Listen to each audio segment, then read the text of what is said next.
Welcome to Miro's library. In this quiet space, we open together the pages of one of the greatest masterpieces in world literature, the novel Middlemarch by the English author George Eliot. This work is not merely a passing tale, but a profound study of the human soul and a careful anatomy of social complexities, human hopes, and the quiet disappointments that take shape behind closed doors. In this journey, we step into a provincial English town in the early 19th century to experience the lives of characters searching for meaning and wrestling with the constraints of tradition. Chapter 1: Dorothea's Idealism and the Illusion of Enlightenment. In the quiet provincial town of life appeared on the surface to be calm, stable, and untroubled by the great disruptions of the world. Yet beneath this still exterior, subtle shifts in thought, social ambition, and moral tension were quietly taking shape. At Tipton Grange, young Dorothea Brooke lived with her younger sister, Celia, under the guardianship of their well-meaning uncle, Mr. Brooke, a good-natured but indecisive gentleman who dabbled in every subject, without ever committing to a single practical enterprise. Dorothea possessed a striking, classical beauty, yet she cared nothing for the fashionable vanity, expensive jewels, or shallow social rituals that consumed most young women of her wealthy social rank.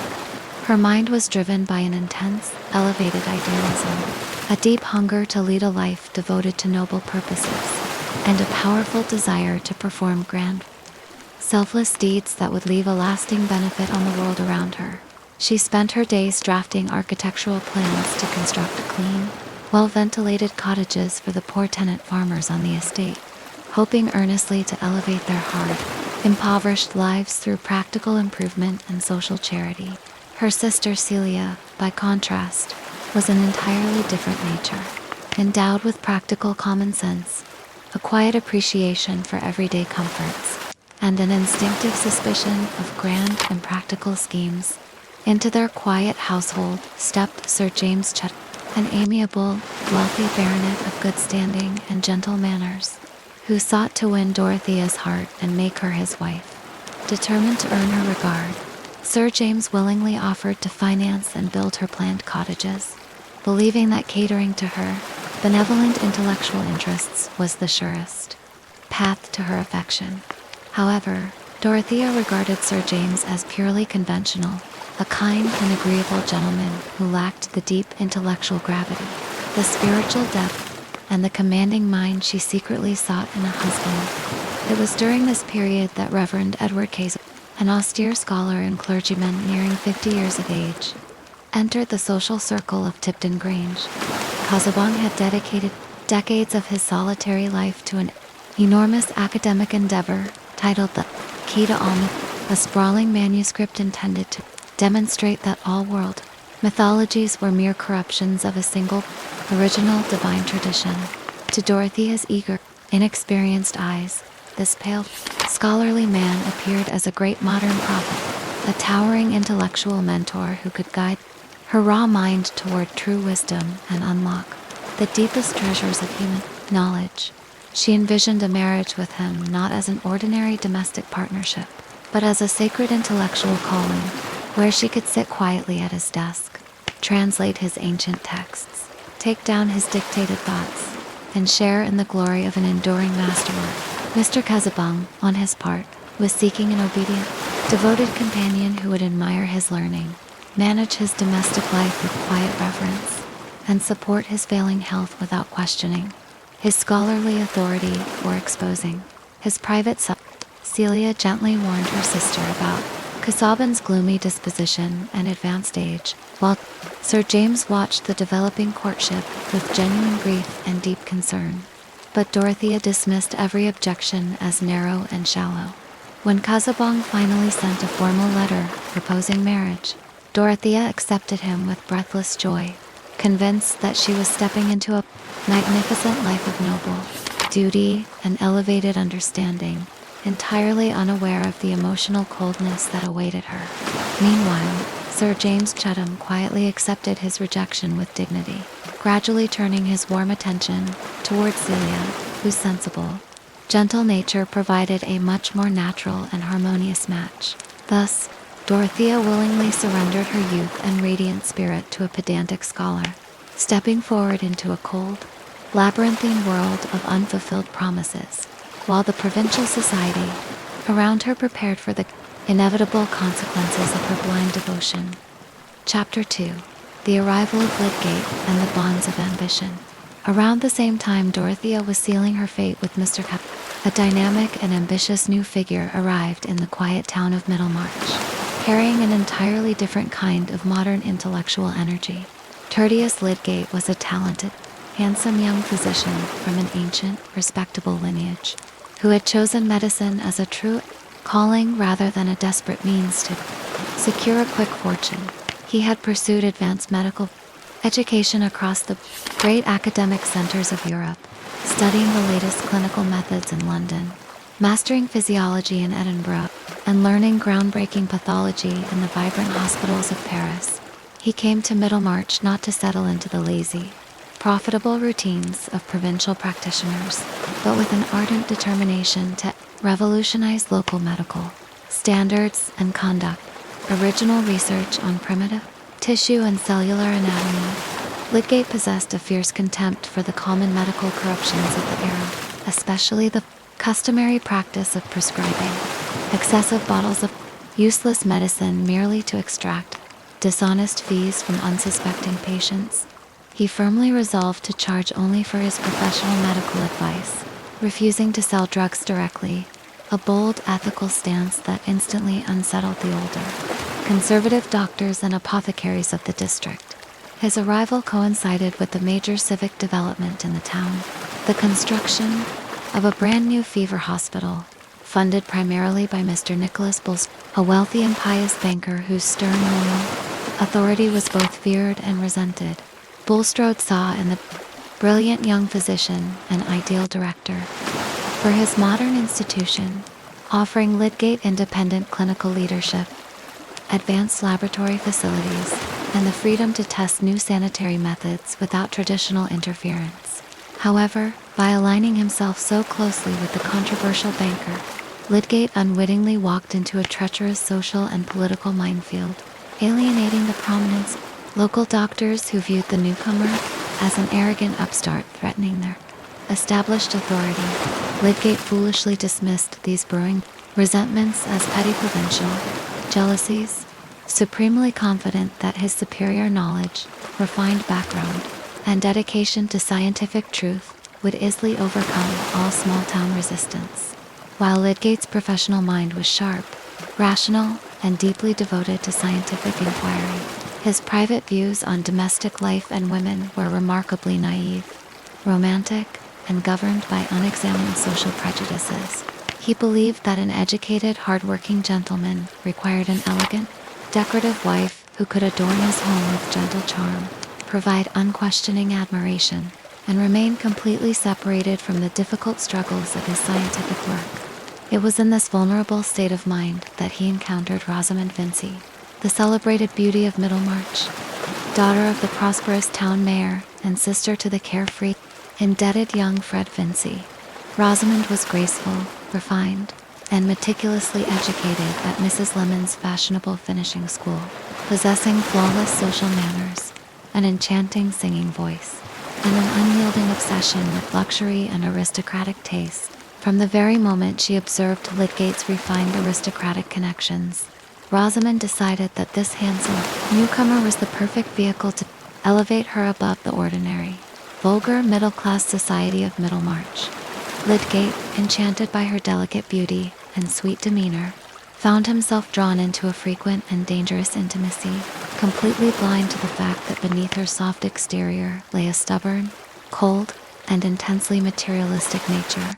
He convinced himself that he was merely enjoying an innocent flirtation while focusing entirely on his medical reforms, unaware that the provincial community already viewed his constant visits as a formal, binding courtship.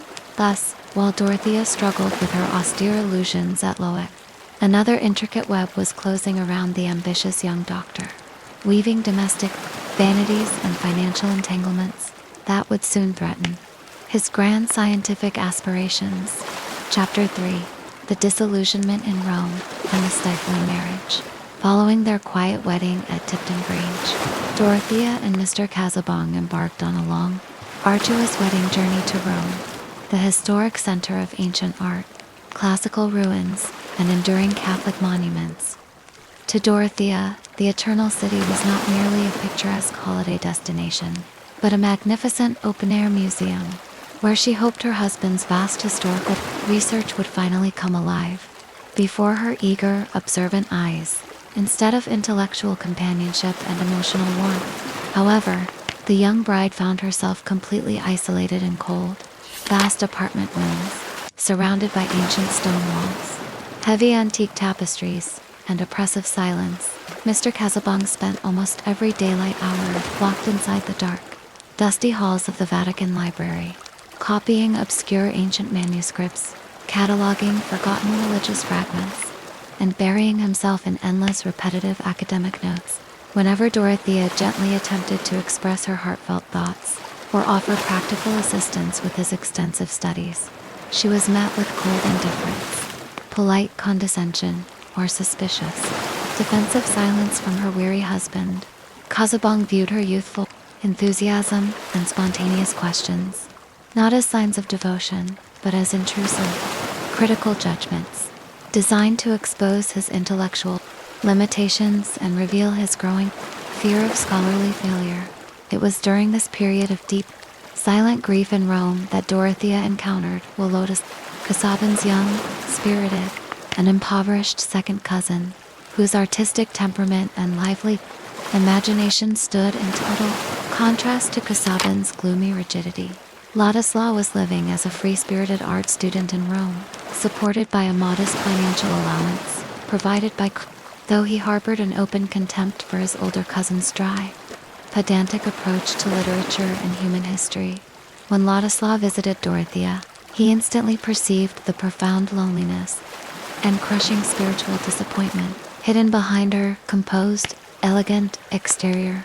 With bold, youthful honesty, Ladislaus told Dorothea that Casaubon's monumental work was fundamentally flawed, pointing out that her husband was completely ignorant of modern German scholarship, which had already rendered his traditional methods utterly obsolete. This blunt revelation struck Dorothea with painful force, shattering her idealized belief in her husband's intellectual supremacy, yet deepening her tragic sense of moral duty toward the fragile, insecure man she had vowed to serve. Ladislaus, deeply moved by Dorothea's purity of spirit and quiet suffering, began to develop a passionate, unspoken reverence for her, viewing her as a radiant, trapped ideal of womanhood. When Casaubon noticed the growing mutual understanding and natural sympathy between his young wife and his dependent cousin, a bitter, unspoken jealousy took root within his suspicious mind. He quickly ordered an abrupt end to their Italian journey, compelling Dorothea to pack her belongings and prepare for an immediate return to the gloomy, isolated manor of Loate. Dorothea returned to England with a heavy heart, having learned the harsh, irreversible reality of her chosen companion, that beneath the grand facade of his scholarship lay a dry, fearful soul incapable of offering or receiving true love. Chapter 4. The Entangled Youth and the Burdens of Honor. While Dorothea was confronting the cold desolation of her Italian honeymoon, the younger social circles of Middlemarch were entangled in their own web of romance, family expectations, and dangerous financial recklessness. Fred Vincy, the eldest son of the prosperous town mayor and the darling of an indulgent mother, had returned home from university without taking holy orders, having developed a profound aversion to entering the quiet life of the church. Charming, handsome, and universally well-liked for his easygoing humor, Fred possessed a fatal habit of living beyond his modest means, relying entirely on the comforting expectation that he would eventually inherit the vast, unencumbered estate of his wealthy, childless uncle, old Mr. Peter Featherstone of Stonecourt. Instead of studying or finding honest, productive employment, Fred spent his days frequenting fashionable horse auctions, betting at local billiard halls, and accumulating heavy debts among the surrounding tradesmen and money. In his desperate search for a quick financial recovery, Fred engaged in a reckless horse trade that ended in total disaster. leaving him with an immediate, unpaid debt of £160 that he was utterly powerless to settle on his own. To secure the original loan, Fred had carelessly persuaded Mr. Caleb Garth, an honest, hard-working estate manager of modest fortune, to act as his legal cosigner, foolishly assuming his own gambling profits would easily cover the obligation before the deadline arrived. Caleb Garth was a man of supreme personal integrity, deep reverence for honest labor, and unyielding dignity, whose humble family lived in modest comfort through careful management, patient industry, and strict household economy. When the debt collector arrived, demanding immediate payment, Caleb was forced to surrender. The £80 of hard-earned savings he had, carefully set aside to pay the apprenticeship fee for his beloved younger son, Alfred, plunging his innocent household into bitter financial distress. Fred was overcome with intense shame, humiliation, and self-disgust, realizing that his reckless vanity had directly harmed the only family whose respect and affection he truly desired in the entire world. His deepest agony stemmed from his lifelong, unspoken love for Caleb's sensible and sharp-witted daughter, Mary Garth, a plain, remarkably intelligent young woman who worked as a patient companion to the cruel and demanding old Mr. Mary loved Fred for his warm heart and boyish sincerity, but she firmly refused to accept his courtship or promise her hand in marriage until he abandoned his lazy, dependent habits, gave up his foolish gambling, and established an honest, honorable occupation of his own. Meanwhile at Stone Court, the dying Mr. Featherstone took perverse, tyrannical pleasure in keeping his greedy, squabbling relatives in a state of perpetual suspense, constantly hinting at conflicting wills, and using his hidden wealth as an instrument to torment everyone around his deathbed. Thus, the Garth household bore the heavy, painful consequences of Fred's irresponsible indulgence, setting the stage for a long, demanding journey of moral reckoning, honest labor, and personal redemption for the humbled young heir. Chapter 5. The Bonds of Vanity and the Vanity of Riches. Back in Middlemarch, the complex web of domestic and social expectations tightened around Tertius Lydgate and Rosamond Vincy, drawing them inevitably toward a hasty, ill-considered, and dangerous union. Lydgate had originally intended to postpone marriage for several years, until his medical reputation was firmly established throughout the county and his scientific research on fever treatment began to bear meaningful clinical results. However, Rosamond's persistent emotional manipulation, subtle tears, and refined social pressure quickly eroded his practical resolutions, leading him to believe that their mutual affection could easily overcome all ordinary financial constraints. The young couple were soon married in grand style, renting an expensive, fashionable residence in the town and furnishing it with luxurious carpets, imported silver, and costly ornaments far beyond Lydgate's modest starting income. Rosamond was thoroughly convinced that her new husband's aristocratic family connections would guarantee a future of effortless elegance, and she stubbornly refused to acknowledge the daily realities of professional discipline and strict household economy. Lydgate, eager to indulge his charming bride and maintain the outward appearance of high social standing, allowed these mounting debts to accumulate among local tradesmen, secretly assuming his medical practice would rapidly expand to cover the cost. At the same time, a somber drama was reaching its final act at Stone Court, where old Mr. Peter Featherstone lay on his deathbed, surrounded by a circle of anxious relatives desperate to hear the reading of his last will. During his final, agonizing night, Featherstone attempted to persuade Mary Garth to burn one of his 2 existing testaments, offering her a large bribe of banknotes to commit the secret destruction before dawn. Mary, guided by an unyielding sense of personal honesty and refusing to compromise her moral integrity, steadfastly declined to touch the sealed papers without official legal witnesses present in the room. When the old man died that very morning and his legal documents were formally unsealed before the assembled family, the Vincy household and their expectant relatives were struck by profound shock and bitter disappointment. Featherstone had revoked all his previous promises to Fred Vincy, leaving his vast fortune and valuable land entirely to an illegitimate son, Joshua Rigg, who arrived from outside the district to claim his sudden inheritance. Fred's long-cherished dream of inheriting an effortless fortune was instantly obliterated, leaving him with mounting debts, a tarnished reputation, and no immediate prospects for an honorable livelihood. With his hopes of inherited wealth completely destroyed, Fred was finally forced to confront the harsh reality of his situation, seeking guidance from Caleb Garth, who offered to train him as a land surveyor and estate manager. Meanwhile, Wolodyslaw returned to England, accepting an editorial position at a local reformist newspaper owned by Mr. Brooke, a political move that deeply offended the conservative elite of Middlemarch and provoked furious jealousy within the suspicious heart of Mr. Casaubon at Lowick Manor. Chapter 6. The Shadow of Death and the Cruel Codicil. Life at Lowick Manor grew increasingly oppressive and desolate as Mr. Casaubon's physical health rapidly deteriorated alongside his fragile emotional composure and failing intellectual confidence. Dorothea devoted herself entirely to nursing her ailing husband, reading aloud to him for endless hours in his dim, dusty study, and attempting to soothe his bitter, anxious mind with gentle, unyielding patience. Yet Casaubon remained cold, defensive, and deeply resentful, interpreting her quiet acts of devotion not as pure affection, but as silent, patronizing scrutiny aimed at exposing his inability to complete his grand academic manuscript.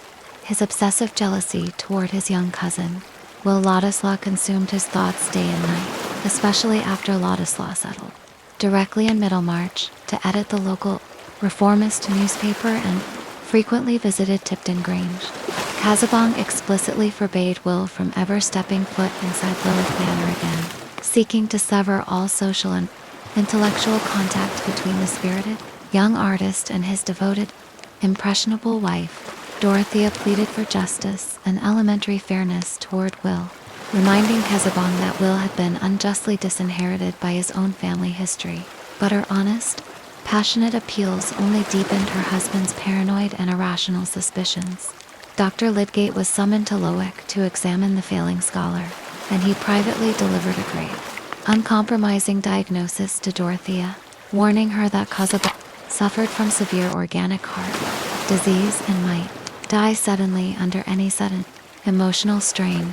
Dorothea resolved to redouble her gentleness, suppressing all her personal feelings, intellectual longings, and natural desires in order to preserve the fragile life of her difficult, demanding, and embittered partner. One evening, sensing his impending demise, Casaubon attempted to extract a terrifying, absolute promise from Dorothea, demanding that she solemnly swear to carry out his wishes and complete his literary work after his death without altering a single research plan. Dorothea, torn between her profound moral duty and the terrifying prospect of binding her entire future existence to a sterile, obsolete academic ghost, asked for a single night of reflection before giving her final answer. The following morning, Dorothea walked into the quiet garden, prepared to submit to his wishes out of sheer compassion, only to find Mr. Casaubon slumped lifelessly over the stone table, having died quietly of sudden heart failure during the early morning hours. Dorothea was plunged into deep grief and shock, but the full extent of Casaubon's dark malice and distrust was revealed only when his last will and testament was legally unsealed before her family. The will contained a humiliating and cruel Dorothea was left the entirety of the vast Lowick estate and wealth, on the single condition that if she ever married Will Ladislaw, she would instantly forfeit every penny of her inheritance. This public insult deeply stunned the entire county, tarnishing Dorothea's noble reputation, making her private life the subject of vulgar town gossip, and erecting a seemingly insurmountable financial and social barrier between herself and the man who secretly held her heart. Chapter 7. The tightening net of debt and domestic discord. While Dorothea was enduring her widowhood in seclusion at Lowick, the household of Dr. Tertius Lydgate and Rosamond was slowly descending into a bitter suffocating crisis of mounting debts and mutual estrangement. Lydgate's professional ideals had quickly collided with the harsh economic realities of Middlemarch, where his noble refusal to sell drugs directly and his close association with the unpopular Mr. Bulstrode severely limited his lucrative private practice. Meanwhile, the luxurious lifestyle demanded by Rosamond continued unabated, with unpaid bills from expensive furniture makers, jewelers, wine merchants, and local tradesmen piling up quietly on the physician's neglected desk. When Lydgate finally gathered the courage to confront his wife with the grave state of their ruined finances, explaining the urgent necessity of selling their lavish house, returning the rented plate, and living in modest simplicity, Rosamond met his desperate pleas with cold, immovable defiance. She completely refused to accept any reduction in her social elegance, viewing her husband's financial distress not as a shared domestic hardship to be overcome together, but as a personal failure and a cruel betrayal of his aristocratic promises. Behind Lydgate's back, Rosamond secretly wrote desperate letters to his wealthy uncle, Sir Godwin Lydgate, begging for an immediate loan of several £100s, completely disregarding her husband's strict, explicit command against humiliating himself before his estranged relatives. When Sir Godwin sent a curt, blistering refusal addressed directly to Lydgate, the young doctor was utterly crushed by the profound humiliation, realizing with bitter clarity that his wife possessed a shallow, obstinate spirit entirely incapable of genuine loyalty or intellectual sympathy. The warm romance that had once enchanted Lydgate was replaced by a heavy, silent resentment, and he watched his grand scientific ambitions dissolve under the exhausting, day-to-day pressure of avoiding legal bankruptcy and public disgrace. Every creative thought, every noble aspiration toward medical research, and every dream of uncovering the primitive tissue of human biology was gradually smothered beneath the petty anxiety of satisfying relentless debt collectors.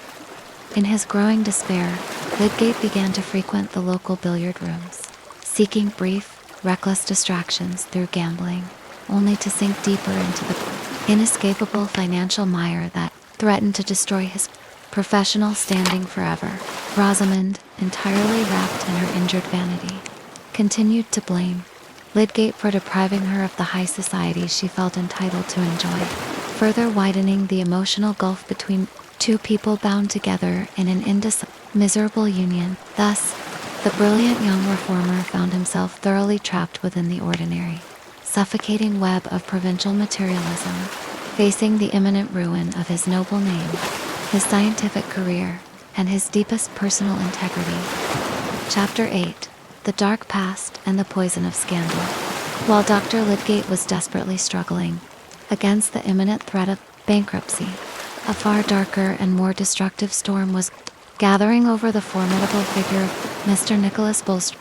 For decades, the wealthy banker had maintained an iron grip over the moral, religious, and economic life of Middlemarch, using his vast fortune and stern piety to judge the conduct of his fellow citizens with uncompromising severity. However, beneath this polished exterior of Christian righteousness lay a shameful, hidden past that Bulstrode had spent half a lifetime trying to bury and forget. In his early youth in London, Bulstrode had accumulated his initial fortune by managing a dishonest pawnbroking business, dealing in stolen goods, eventually marrying the wealthy widow who owned the enterprise. When the widow sought to locate her estranged daughter and rightful heir before dying, Bulstrode deliberately concealed the girl's whereabouts, inheriting the entire fortune for himself and using the ill-gotten wealth to establish his pious status in Middlemarch. That hidden, disinherited daughter was none other than the mother of Will Ladislaw, a truth that threatened to expose Bulstrode as a hypocrite and a thief. The past returned in the physical form of John Raffles, a dissolute, alcoholic blackmailer who had married the widow's daughter and possessed full, documented knowledge of Bulstrode's original crimes. Raffles arrived in Middlemarch to extort substantial sums of money from the terrified banker, tracking him down and openly mocking his holy pretenses with crude, relentless threats of public exposure. Desperate to silence the blackmailer and protect his sacred public reputation, Bulstrode attempted to buy his silence, but Raffles soon fell gravely ill with severe delirium tremens at Stone Court. Bulstrode summoned Dr. Lydgate to treat the dying man, and Lydgate gave strict, explicit medical orders that no alcohol or opium should be administered to the patient under any circumstances. Tormented by the fear that Raffles would survive and blab his secrets to the town, Bulstrode yielded to a terrible moral weakness. He disobeyed the physician's clear instructions, allowing his housekeeper to give the raving patient heavy doses of brandy. Raffles died that very night, and immediately afterward, a relieved Bulstrode offered Lydgate an unexpected, unsolicited loan of £1,000 to settle the young doctor's catastrophic debts. Lydgate, completely innocent of the dark background and desperate for financial salvation, gratefully accepted the money, entirely unaware that the dying Raffles had already whispered Bulstrode's dirty history to a local horse dealer before his demise. Within days, the shocking truth spread through Middlemarch like wildfire, igniting fierce public outrage against the hypocritical banker and casting immediate, deadly suspicion over Lydgate as an accomplice who had been bribed to hasten the blackmailer's convenient death. Chapter 9. The Trial of Isolation and Dorothea's Unshakable Faith. The explosive scandal surrounding sudden death shattered the social fabric of Middlemarch, unleashing a ferocious wave of moral indignation against Mr. Bulstrode and dragging Dr. Lydgate down into the depths of public infamy. At a crowded public meeting of town leaders at the town hall, Bulstrode was openly confronted with his shameful past, condemned as a hypocrite, and publicly requested to resign from every civic office and withdraw entirely from provincial society. Crushed, broken, and stripped of his lifelong pretenses, the disgraced banker was led out of the hall in total humiliation, supported only by his faithful wife, Harriet, who chose to stand by her ruined husband despite the devastating truth. Meanwhile, suspicion against Lydgate solidified into universal condemnation, as the townspeople firmly believed that the £1,000 loan was a sinister bribe accepted by the physician to ensure Raffles's timely death. Old medical rivals, former patients, and respectable town leaders turned their backs on the young doctor, crossing the street to avoid speaking to him and stripping him of all social standing and professional practice. Even within his own home, Lydgate found no solace, for Rosamond received the news of their social ruin with bitter coldness, treating him with silent, hostile disdain as the destroyer of her social ambitions and the architect of her unbearable disgrace. In the midst of this overwhelming darkness and universal abandonment, only one person possessed the moral courage, clarity of vision, and noble generosity to believe in Lydgate's absolute innocence: Dorothea Brooke. Refusing to accept the cruel gossip of the town, Dorothea sought an interview with Lydgate, listening with deep, compassionate sympathy as he poured out the painful truth of his debts, his scientific frustrations, and his total innocence in the death of Raffles. Her unwavering faith, gentle understanding, and total lack of judgment restored Lydgate's shattered self, giving him the emotional strength to endure the crushing disgrace without surrendering entirely to despair.